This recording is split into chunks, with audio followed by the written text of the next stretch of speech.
Hi and welcome. I'm Caroline Best of the Tao of Horsemanship. This course is called Starting the Young Horse.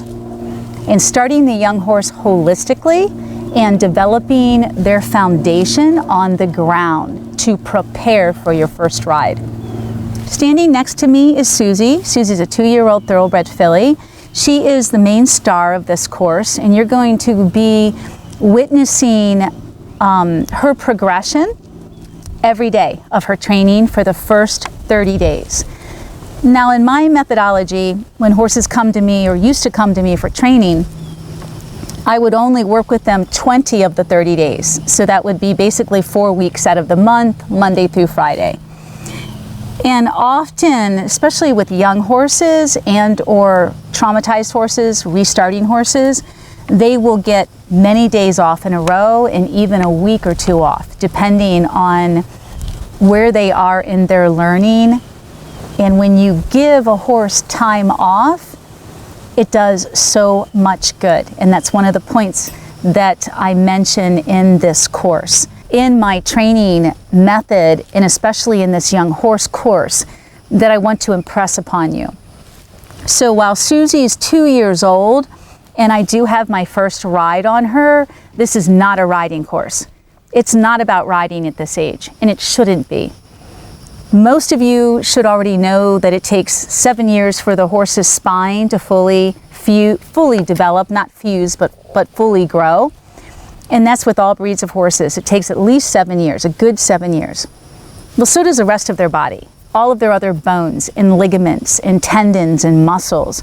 And so while you're looking at Susie at the age of 2, and she's at least 15-1 right now, she's very downhill, and she has a lot more growing to do. And not just in height, she's already a pretty well-built thoroughbred, very stocky, similar to a quarter horse in conformation and in build, but she's still gonna fill out a lot more. And so if you were to start riding this young horse, which would be wrong, don't agree with that at all, you can start your first rides, but you should not be putting a young horse, any breed, at the age of 2 into a riding program.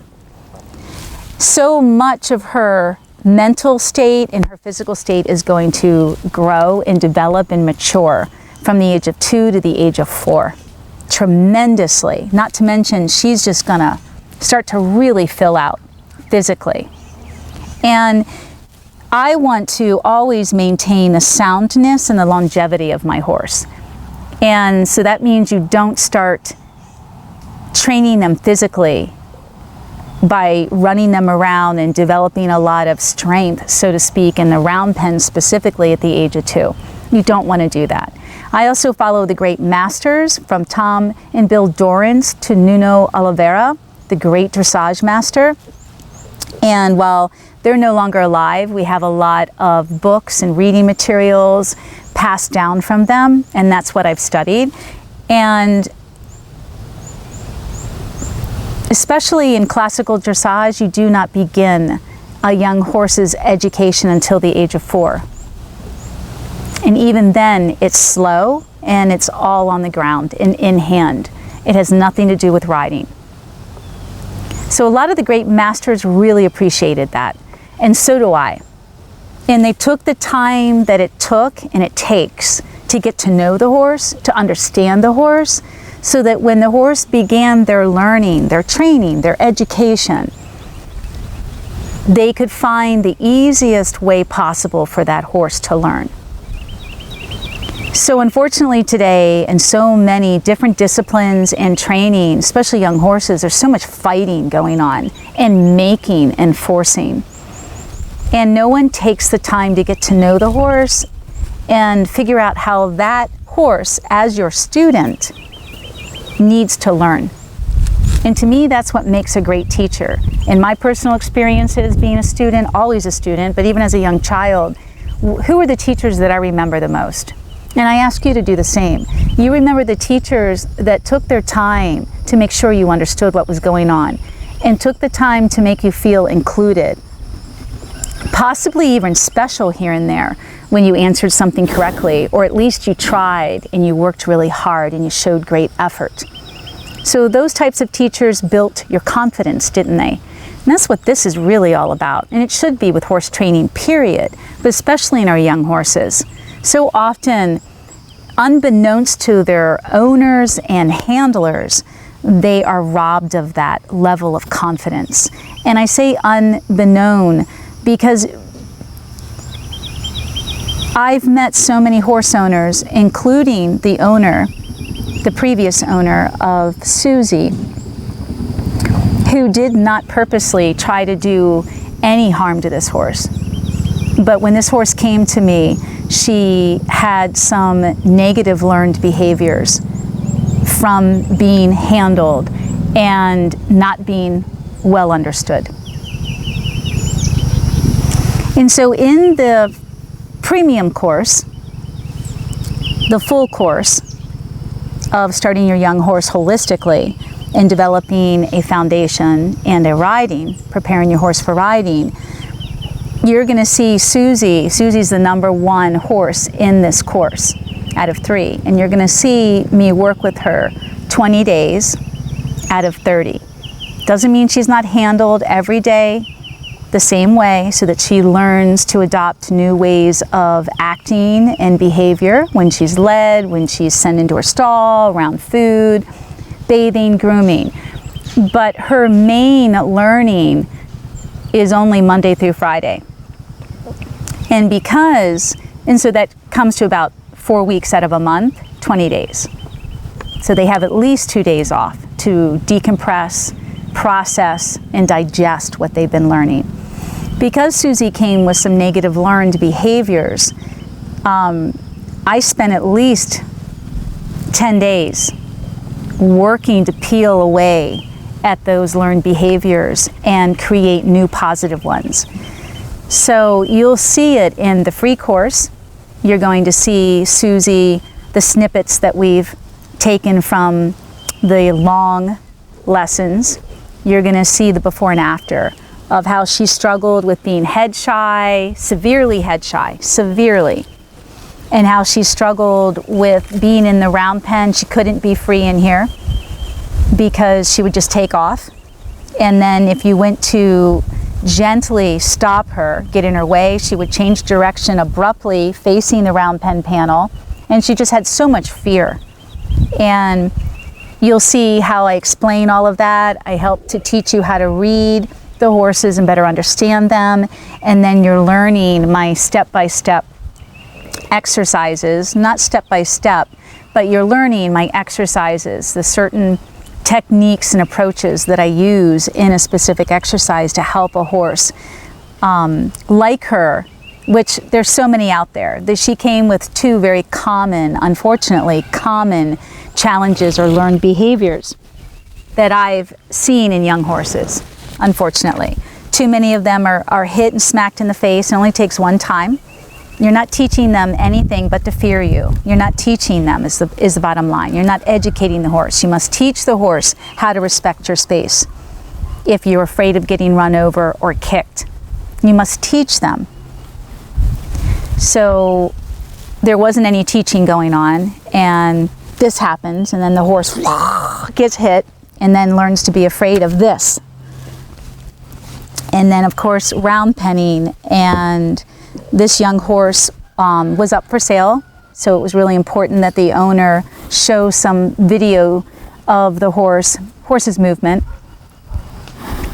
But you're going to learn about this horse and lots of different temperaments and personalities and learned behaviors, and how to best work with the horses using my approach in this course. So the purpose of the course is, again, how to work holistically with these young guys and develop the foundation. And the foundation has everything to do with trust, relationship, confidence in your young horse, attitude, mindset, cooperation. You want to develop a horse that if they have challenges like she did, that you learn how to work through them appropriately and safely on the ground before you get on, because I don't want to ride that. One, I don't want to ride it because it's so terrorizing for the horse. And number 2, there's no need to. And number 3, your safety comes first. She's only 2. So in the premium course, you all are going to, again, be witnessing the evolution of 3 young horses. You're going to see the young Friesian that comes to me for a week, 5 days. And you'll see specifically how I work with his owner on how to address all the common challenges that you have when teaching a young horse, from picking up their feet to grooming. He just got cut, so he's a little preoccupied. Could be very similar to your young filly that comes into heat, that's overly marish and hormonal. You know, how do you get these young horses to refocus back on you? And for the young horse to learn all the necessary steps and exercises that have everything to do with leading, sending, beginning your round pen at a nice free walk, a nice relaxed free walk. You're also going to learn how to socialize a little bit and what to do with horses that might be a little hormonal or buddy sour. And then you have my baby Blue. You've got a couple of different segments of him as he's growing here. And I talk about how I don't work with him every day, but he gets handled a certain way. He has, I'm always, so to speak, not working with him, but handling him and being with him on a daily basis and reminding him how to act, and I'm very consistent. So there's a lot of great information for all of you if you have the horses in your backyard, if you're a breeder and you want to start learning how to develop these young horses so that they're easier to sell at the age of 2. And that does not include riding, but it includes all their wonderful ground manners, the ability to tie, stand still at liberty, ground tie for bathing. What do you do when they're scared of the fly spray, water? How do you teach them to just stand here quietly? This is not a technique, this is the relationship. So we talk a lot about the relationship and how important that is to your training. It's number 1, you guys. Number 1, because that's what develops the horse's level of confidence and trust in you to feel safe enough to learn. Number 1 is a relationship. Makes everything easier, especially with our young horses. So it's a very different perspective than traditional or conventional starting, horse starting, and most specifically, it's a holistic approach. So we are going to be dealing with the horse's emotions, their emotional agility, how they feel. Oh, I love this. We're going to be dealing with the spiritual aspects of horsemanship, the spirituality of it, what that means to you and your horse. We're going to be dealing with her mental cognition and developing the mind of the horse so that the horse becomes a better thinker. And when a horse is thinking, they are not reacting. So we're developing that very much so, the left brain of the horse. And we're also beginning to develop the physical. The physical is not that big of a deal because they're so young. There's a lot of great information for all of you if you have the horses in your backyard, if you're a breeder and you want to start learning how to develop these young horses so that they're easier to sell at the age of 2. And that does not include riding, but it includes all their wonderful ground manners, the ability to tie, stand still at liberty, ground tie for bathing. What do you do when they're scared of the fly spray, water? How do you teach them to just stand here quietly? This is not a technique, this is the relationship. So we talk a lot about the relationship and how important that is to your training. It's number 1, you guys. Number 1, because that's what develops the horse's level of confidence and trust in you to feel safe enough to learn. Number 1 is a relationship. Makes everything easier. So I hope you enjoy, and I look forward to your comments. Thank you, and may you always be one with your horse.